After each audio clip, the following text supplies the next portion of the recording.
मैं Ragini Singh शिवव्रत Singh children academy से आपकी हिंदी अध्यापिका आज की इस ऑनलाइन कक्षा में एक बार फिर से आपका स्वागत करती हूँ। बच्चों, आज हम पढ़ेंगे हिंदी व्याकरण की किताब से पाठ 3 जिसका शीर्षक है संज्ञा।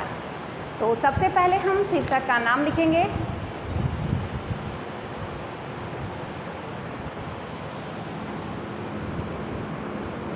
पाठ 3 संज्ञा, जिसको आप लोग इंग्लिश में नाउन के नाम से जानते हो।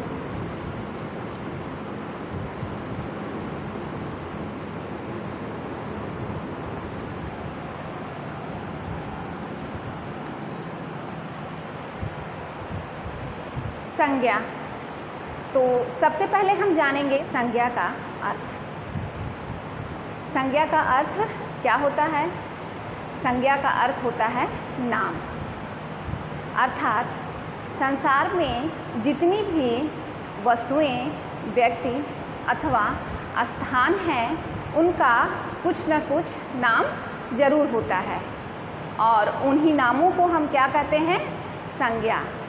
तो संज्ञा की एक छोटी परिभाषा है, आप लोग ये भी जानते होंगे, कक्षा पहली से आप लोग पढ़ते आ रहे हैं कि संज्ञा, नाम को हम संज्ञा कहते हैं।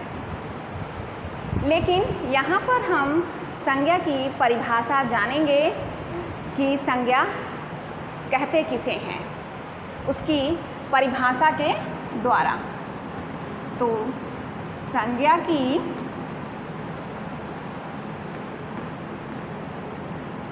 परिभाषा।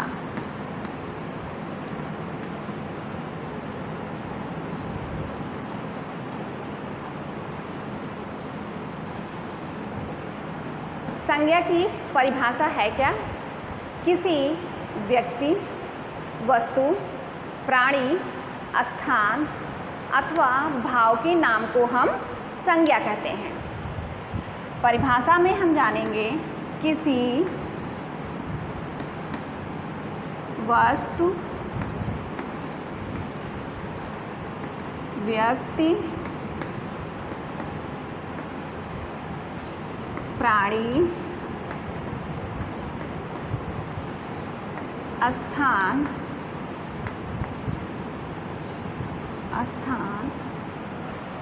या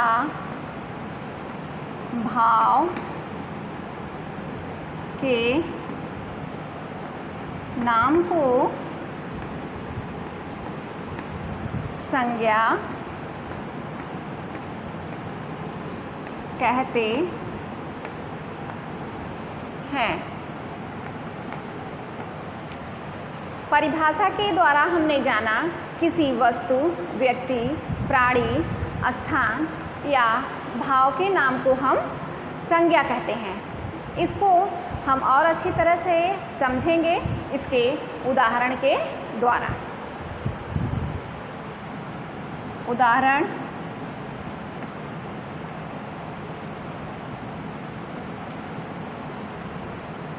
पहला, घड़ी समय बताती है। दूसरा, मंदिर में लोग प्रार्थना करते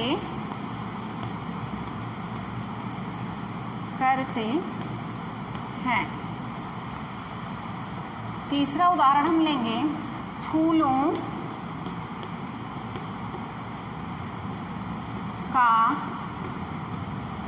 सौंदर्य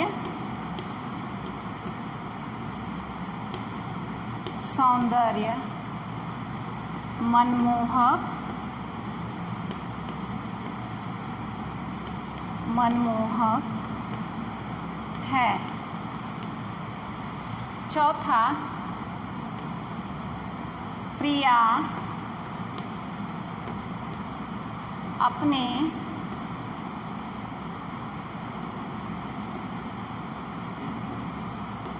पिता के साथ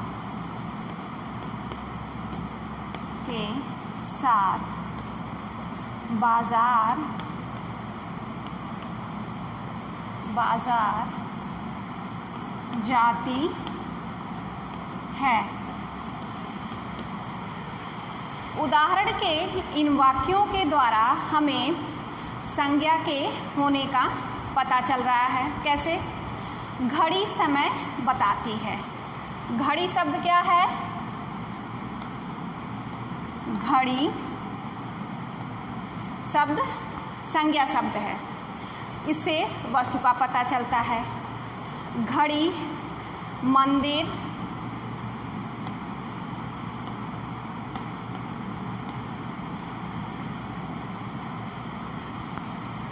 दूसरे वाक्य में मंदिर, लोग,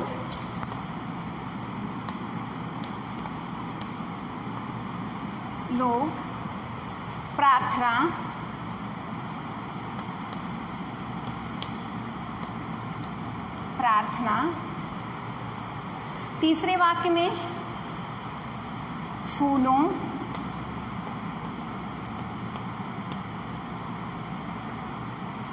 सौंदर्य,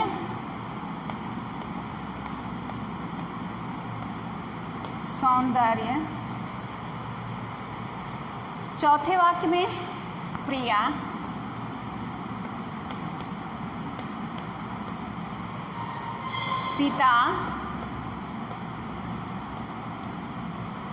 पिता और बाजार। पहले वाक्य में घड़ी जो शब्द है संज्ञा शब्द है। दूसरे में मंदिर, लोग, प्रार्थना। तीसरे में फूलों, सौंदर्य। चौथे में प्रिया, पिता, बाजार। इन वाक्यों में प्रयोग हुए शब्द घड़ी, मंदिर, लोग, प्रार्थना, फूलों, सौंदर्य, प्रिया, पिता, बाजार। इन शब्दों से हमें किसी वस्तु, व्यक्ति, स्थान और भाव का पता चल रहा है। इसलिए ये क्या है? संज्ञा है। तो संज्ञा किसी वस्तु, व्यक्ति, प्राणी, स्थान अथवा भाव के नाम को हम संज्ञा कहते हैं। इसकी परिभाषा को जानने के बाद आइए अब हम जानते हैं संज्ञा के भेद के विषय में। संज्ञा के कितने प्रकार हैं अब हम इसके बारे में जानेंगे। तो संज्ञा के 3 प्रकार होते हैं: व्यक्तिवाचक संज्ञा, जातिवाचक संज्ञा और भाववाचक संज्ञा। तो सबसे पहले हम भेदों के नाम जानेंगे। तो आइए हम जानते हैं संज्ञा के भेद के विषय में। संज्ञा के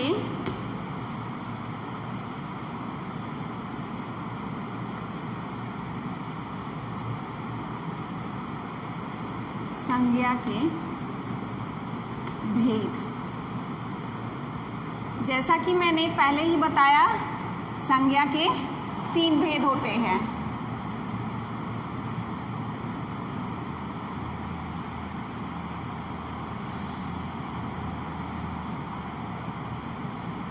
व्यक्तिवाचक संज्ञा, व्यक्तिवाचक संज्ञा,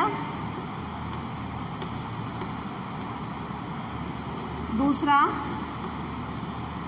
जातिवाचक संज्ञा,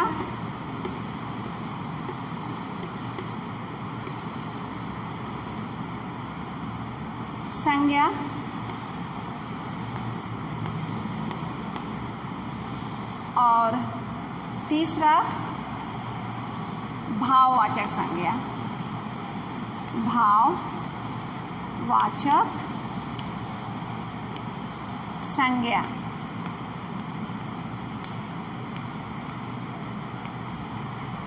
तो सबसे पहले हम जानेंगे व्यक्तिवाचक संज्ञा कहते किसे हैं। जो शब्द किसी विशेष व्यक्ति, वस्तु या स्थान के लिए प्रयोग किए जाते हैं उन्हें हम व्यक्तिवाचक संज्ञा कहते हैं।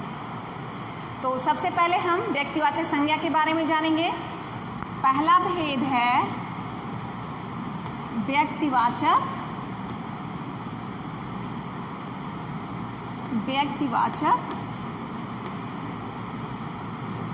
संज्ञा।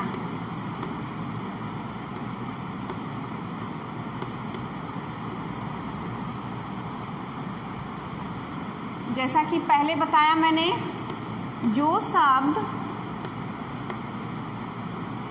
किसी विशेष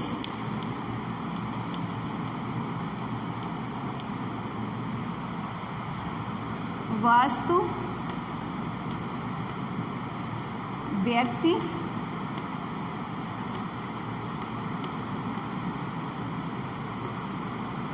या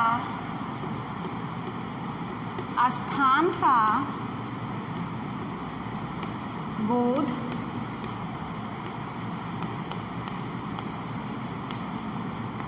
कराते हैं,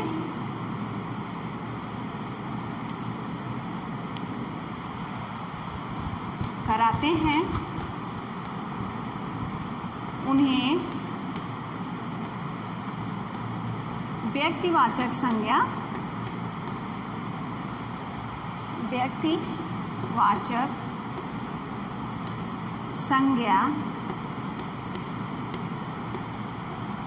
कहते हैं।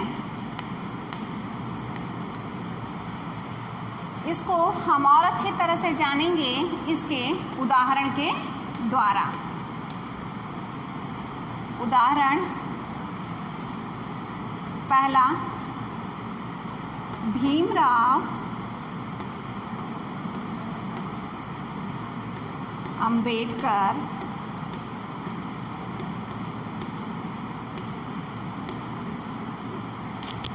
जी ने संविधान की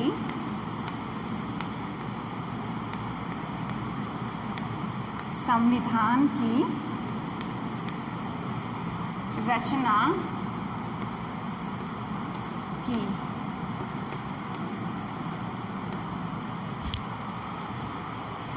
भीमराव अंबेडकर जी ने संविधान की रचना की।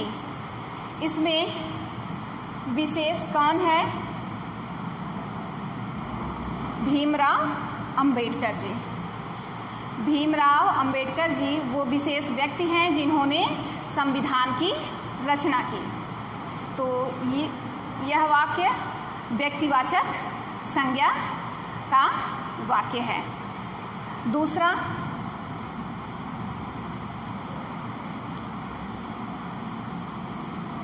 ताजमहल आगरा में है। ताजमहल आगरा में है। इस वाक्य में विशेष क्या है? ताजमहल और आगरा। ताजमहल और आगरा ये विशेष वस्तु और स्थान का बोध करा रहे हैं, इसलिए क्या है? व्यक्तिवाचक संज्ञा। तीसरा, रामचरितमानस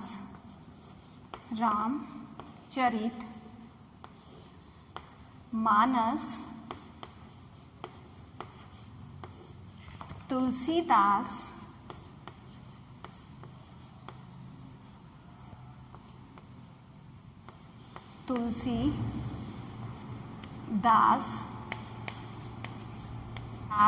ने लिखी थी। इस वाक्य में रामचरितमानस जो कि एक ग्रंथ है और इसको तुलसीदास जी ने लिखा था, इसलिए रामचरितमानस विशेष वस्तु और तुलसीदास जी विशेष व्यक्ति के रूप में है, इसलिए यह व्यक्तिवाचक संज्ञा हुई। उदाहरण के इन वाक्यों में भीमराव अंबेडकर, ताजमहल, आगरा, रामचरितमानस और तुलसीदास, इन शब्दों से विशेष व्यक्ति, वस्तु और स्थान के होने का पता चल रहा है, इसलिए यह व्यक्तिवाचक संज्ञा है। आइए अब हम जानते हैं संज्ञा के दूसरे भेद के विषय में, जो है जातिवाचक संज्ञा। तो जातिवाचक संज्ञा किसे कहते हैं? जातिवाचक संज्ञा जिन शब्दों से किसी वस्तु, व्यक्ति, प्राणी अथवा स्थान के पूरी जाति का, संपूर्ण जाति का पता चलता है, उसे हम जातिवाचक संज्ञा कहते हैं। आइए हम जानते हैं जातिवाचक संज्ञा की परिभाषा के द्वारा। दूसरा,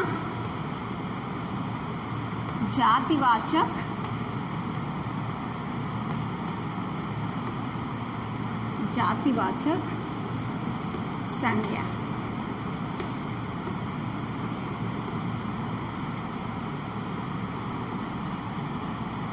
जिन शब्दों से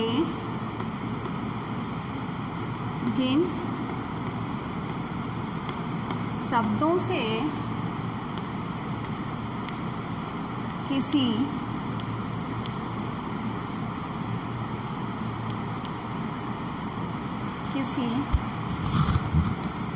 वस्तु, व्यक्ति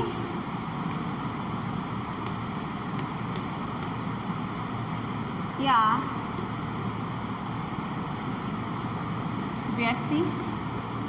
स्थान या प्राणी की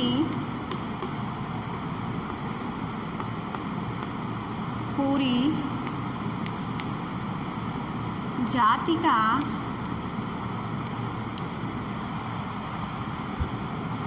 का पता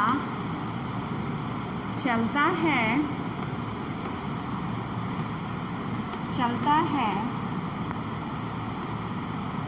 उसे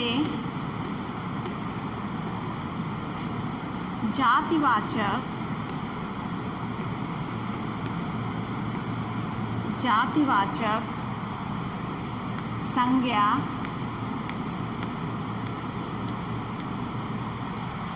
कहते हैं। उदाहरण,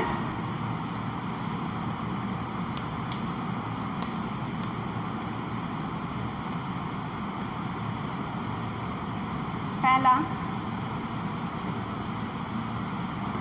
नदी बहती है। दूसरा, लड़का पतंग उड़ा रहा है। तीसरा, मोर पंख फैलाकर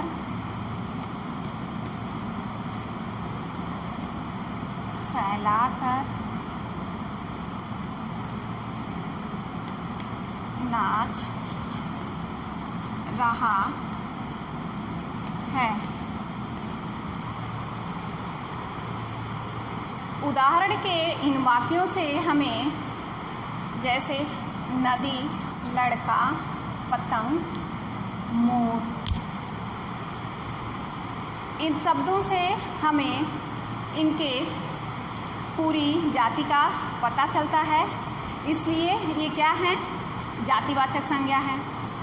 अगर यहीं पे होता गंगा नदी बहती है, तो क्या हो जाता?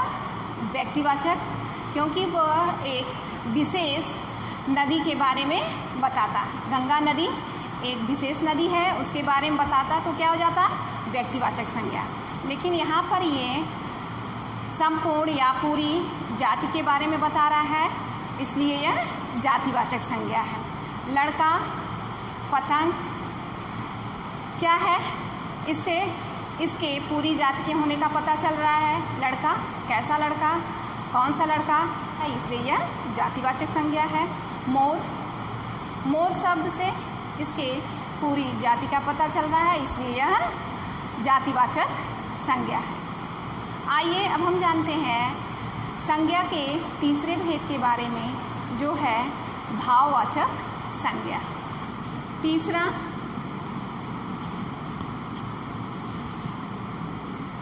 भाववाचक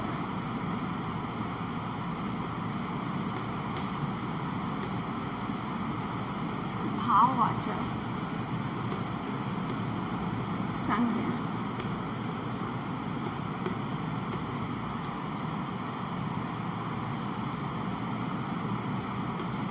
जो शब्द किसी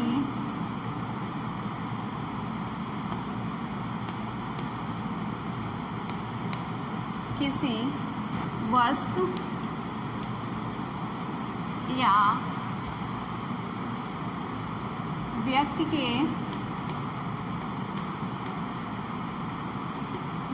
के गुण,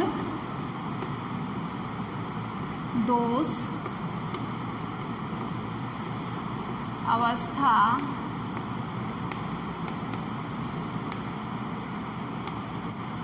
दशा या स्वभाव के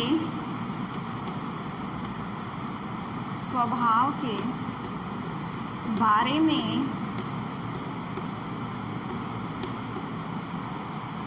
बोध कराए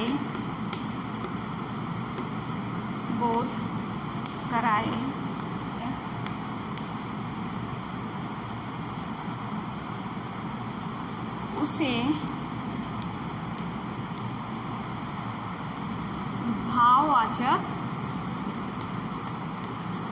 भाववाचक संज्ञा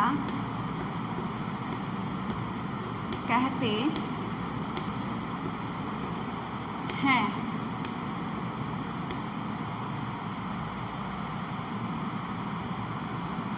उदाहरण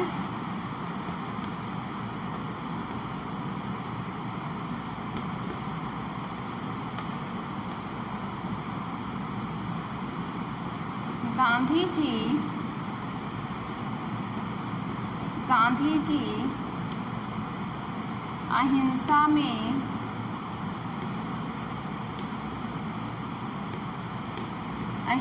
में विश्वास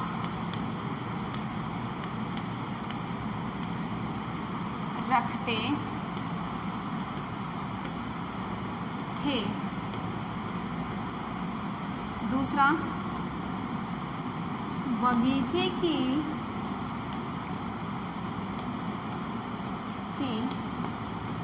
सुंदरता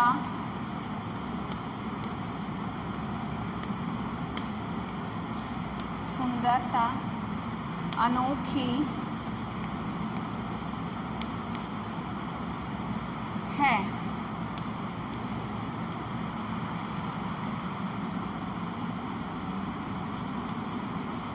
वह बहुत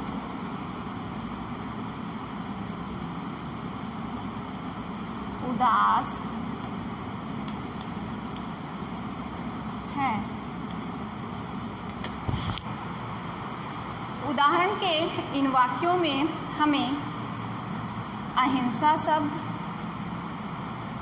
बगीचे की, सुंदरता शब्द, उदास शब्द, अहिंसा, सुंदरता और उदास, ये भाववाचक शब्द हैं। इनसे भाव का पता चल रहा है, इसलिए ये भाववाचक संज्ञा है। तो भाववाचक संज्ञा जो शब्द किसी वस्तु या व्यक्ति के गुण दोष, अवस्था, दशा या स्वभाव के बारे में बोध कराए उसे हम भाववाचक संज्ञा कहते हैं। और इन वाक्यों से हमें उस भाव का पता चल रहा है, इसलिए यह भाववाचक संज्ञा है।